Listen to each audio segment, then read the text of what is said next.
بسم اللہ الرحمن الرحیم۔ ایک گھمنڈی راجکماری کی کہانی۔ بہت سال پہلے کی بات ہے، ایک بادشاہ تھا جس کی ایک بہت خوبصورت بیٹی تھی۔ وہ لڑکی اپنی خوبصورتی اور دولت کی وجہ سے بہت گھمنڈی ہو گئی تھی۔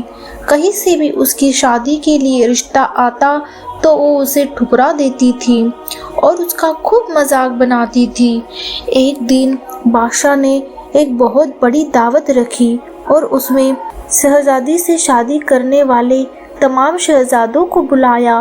سب لوگ اپنے اپنے مرتبے کے حساب سے کرسیوں پر بیٹھ گئے۔ پھر شہزادی اس دعوت میں کئی چیزوں کے ساتھ بہت گھمنڈی انداز میں آئی اور وہ جس بھی شہزادے کے پاس سے گزرتی وہ اسے بہت نیچی نظروں سے دیکھتی۔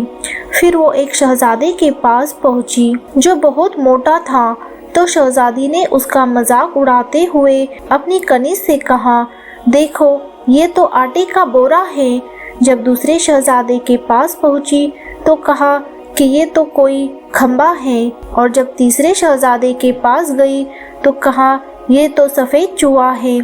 اسی طرح شہزادی ہر شہزادے کی بے عزتی کرتی رہی، لیکن ایک شہزادے کو تو دیکھ کر اسے بہت ہنسی آئی کیونکہ اس نے داڑھی رکھی ہوئی تھی۔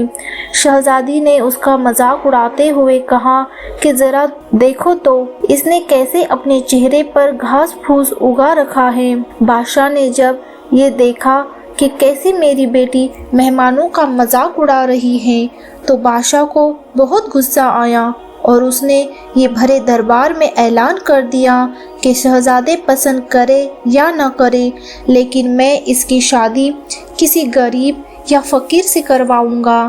اس اعلان کے بعد تمام لوگ وہاں سے چلے گئے۔ پھر کچھ دیر بعد وہاں ایک بھکاری آیا جو گلی محلے میں گانے گایا کرتا تھا۔ پھر وہ شاہی محل کے کھڑکی کے پاس بیٹھ کر گانا گانے لگا۔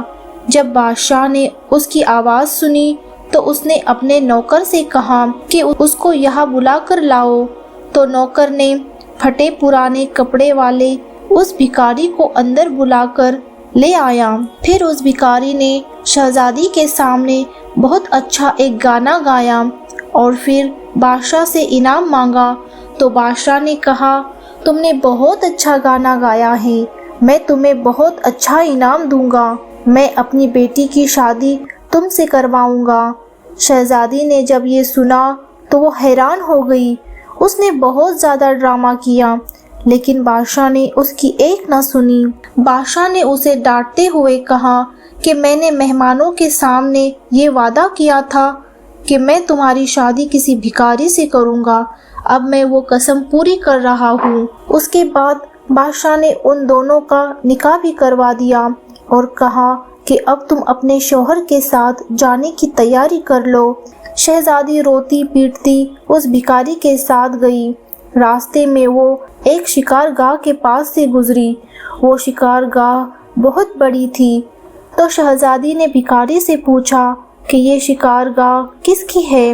تو بھکاری نے کہا کہ میں نے سنا ہے کہ تم نے ایک داڑھی والے کا مذاق اڑایا تھا، یہ شکار گاہ اسی داڑھی والے کی ہے۔ اگر تم اس داڑھی والے سے شادی کر لیتی تو یہ شکار گاہ تمہاری ہوتی۔ اس کے بعد وہ ایک بڑے سے باغ میں پہنچی۔ یہ باغ دیکھ کر شہزادی نے پوچھا کہ یہ باغ کس کا ہے؟ تو بھکاری نے کہا کہ یہ باغ بھی اسی داڑھی والے کا ہے۔ پھر وہ ایک بڑے عظیم و شان شہر میں داخل ہوئی۔ اتنا بڑا اور خوبصورت شہر دیکھ کر شہزادی حیران ہو گئی۔ اس نے پوچھا کہ اس شہر کا مالک کون ہے؟ تو بھکاری نے کہا یہ شہر داڑھی والے کے ملک میں آتا ہے، اگر تم اس سے شادی کر لیتی تو یہ سب تمہارا ہوتا۔ شہزادی نے افسوس کرتے ہوئے کہا کہ میں نے بہت بڑی غلطی کر دی، کاش میں اس سے شادی کر لیتی۔ تو بھکاری نے ناراض ہوتے ہوئے کہا کہ مجھے اس سے کوئی مطلب نہیں، مگر تم میرے ہوتے ہوئے کسی دوسرے مرد کی باتیں کیوں کر رہی ہو؟ کیا مجھ میں کوئی کمی ہے؟ اس کے بعد وہ ایک چھوٹی سی جھوپڑی کے پاس پہنچے تو شہزادی نے کہا کہ کیسی بیکار اور چھوٹی سی جھوپڑی ہے۔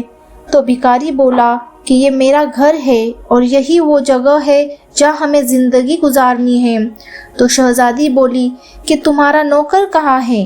تو بھکاری بولا کہ ہمیں نوکروں سے کیا کام، تم ہر کام کر سکتی ہو، چلو اب تم آگ جلاؤ اور میرے لیے کھانا بناؤ، میں بہت تھک چکا ہوں۔ لیکن شہزادی کو کھانا پکانا نہیں آتا تھا، تو بھکاری نے اس کی مدد کی۔ پھر کچھ دیر بعد انہوں نے الٹا سیدھا کھانا پکا کر کھا لیا اور سو گئے۔ دوسرے دن اسے بھکاری نے جگایا اور گھر کا کام کرنے کو کہا۔ شہزادی پورا دن کام کرتی رہی اور اوپر سے بھکاری کی ڈانٹ بھی سنتی رہی۔ کسی طرح سے انہوں نے کچھ دن گزار لیے۔ ایک دن بھکاری نے کہا کہ میں نے جو کچھ کمایا تھا وہ سب اب ختم ہو چکا ہے، اب کمانے کی باری تمہاری ہے، میں تمہیں لکڑی لا کر دیتا ہوں، تم اس سے ٹوکریاں بن لینا۔ یہ کہہ کر وہ جنگل میں گیا اور ٹوکری کے لیے لکڑی کاٹ کر لے آیا۔ شہزادی نے ٹوکری بنانی شروع کر دی۔ اس نے پہلے کبھی اس طرح کا محنت والا کام نہیں کیا تھا، اس لیے اس کی انگلیاں زخمی ہو گئی، ان میں سے خون نکلنے لگا۔ یہ دیکھ کر اس کے شوہر نے کہا کہ تم یہ کام نہیں کر سکتی، میں تمہیں دھاگے لا کر دیتا ہوں، تم اس سے کپڑے بن لینا۔ لیکن وہ یہ بھی نہ کر سکی۔ تو اس کے شوہر نے کہا کہ تم تو میرے لیے بالکل بھی کام کی نہیں ہو، تم تو کوئی بھی کام نہیں کر سکی، تم سے شادی کر کے میں برباد ہو گیا۔ ٹھیک ہے، میں کوشش کرتا ہوں کہ تمہارے لیے میں مٹی کے برتن لا دوں، تم انہیں بازار میں جا کر بیچ دیا کرو۔ اس بات پہ گھمنڈی شہزادی نے کہا کہ جب میں بازار جاؤں گی تو میرے ملک کے لوگ مجھے اس حال میں دیکھ کے مجھ پر بہت ہنسیں گے۔ تو شوہر نے کہا کہ یہ میرا مسئلہ نہیں ہے، اگر تم بھوک سے نہیں مرنا چاہتی ہو تو تمہیں یہ کام کرنا ہی پڑے گا۔ مٹی کے برتن بیچنے کا کام بہت اچھا چل رہا تھا۔ لوگ جب ایک خوبصورت لڑکی کو بازار میں برتن بیچتے ہوئے دیکھتے تو اس پر ترس کھا کر اس سے کچھ نہ کچھ خرید لیتے۔ جب برتن بک گئے تو بھکاری نے اور برتن لا کر دیے۔ اسی دوران ایک سپاہی وہاں سے گزرا تو اس نے برتن لے کر اس میں لات مار کر توڑ دیے اور کہا، یہ دوبارہ تم اس طرح سے راستہ مت گھیرنا، ایک طرف برتن رکھ کر بیچنا، بیچ راستے پر مت بیچنا۔ شہزادی بہت پریشان ہوئی۔ اس نے سارا واقعہ گھر آ کر اپنے شوہر سے بتایا۔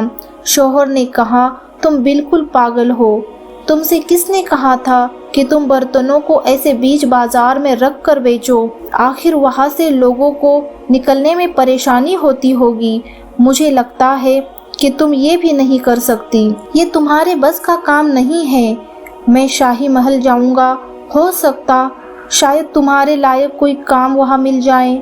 یہ کہہ کر وہ شاہی محل کے لیے روانہ ہو گیا۔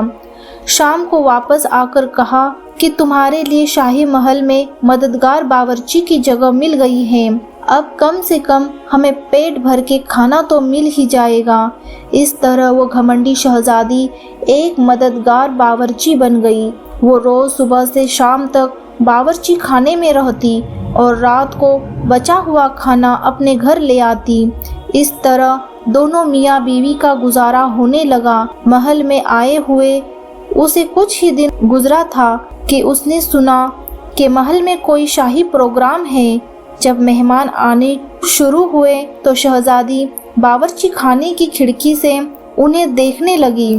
غلام قیمتی کپڑوں میں مہمانوں کا استقبال کر رہے تھے، ہر طرف شان و شوکت اور دھوم دھام نظر آ رہی تھی، لیکن شہزادی اپنی قسمت پر آنسو بہا رہی تھی اور اپنے تکبر اور بے وقوفی پر پچھتا رہی تھی۔ اسی دوران وہاں کچھ کنیزیں آئیں جنہوں نے شہزادی کو لذیذ کھانے دیے۔ شہزادی نے اس کھانے کو ٹوکری میں رکھ لیے اور گھر کی طرف چل دی۔ ابھی وہ محل کے دروازے سے گزر ہی رہی تھی کہ اچانک بہت قیمتی پوشاک پہنے ہوئے ایک آدمی نے اس کا راستہ روکا۔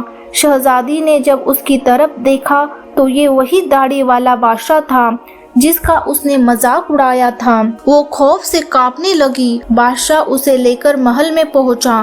اتنے سارے لوگوں کو دیکھ کر اس کا اپنے اوپر قابو نہیں رہا اور گھبراہٹ میں اس کے ہاتھ سے ٹوکری گر گئی اور اس میں سے کھانا نکل کر چاروں طرف بکھر گیا۔ تمام درباری ہنسنے لگے۔ شہزادی کا اس وقت حال ایسا تھا کہ کسی طرح زمین پھٹ جاتی اور وہ اس میں سما جاتی۔ اس نے جھٹکے سے اپنا ہاتھ چھڑا لیا اور بھاگنا چاہتی تھی۔ پھر بادشاہ نے اسے دوبارہ پکڑ لیا اور نرمی سے بولے کہ ڈرو مت، کیا تم مجھے نہیں پہچانتی ہو؟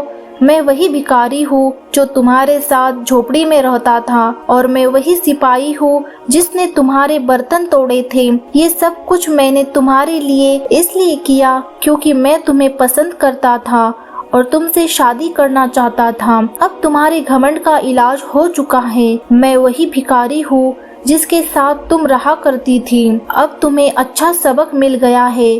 پچھلی باتوں کو بھول جاؤ اور دیکھو ہماری شادی کی تیاری ہو رہی ہے۔ اسی وقت کنیزیں آئی اور اسے اپنے ساتھ لے گئی۔ پھر شہزادی کو نہلا کر اسے دلہن کا لباس پہنایا گیا۔ پھر جب وہ دوبارہ وہاں آئی تو دیکھا کہ اس کے ماں باپ اور تمام درباری وہاں موجود تھے۔ لوگوں نے اسے مبارکباد دی۔ اس وقت شہزادی بالکل بدل گئی تھی۔ اس کا غرور، اس کا گھمنڈ اب سب ختم ہو چکا تھا۔ اس نے زندگی گزارنے کا ڈھنگ سیکھ لیا تھا۔ سبق دوستو، حالات جیسے بھی ہو، انسان کو کبھی تکبر اور گھمنڈ نہیں کرنا چاہیے۔ اللہ تعالیٰ کا ہمیشہ شکر ادا کرنا چاہیے۔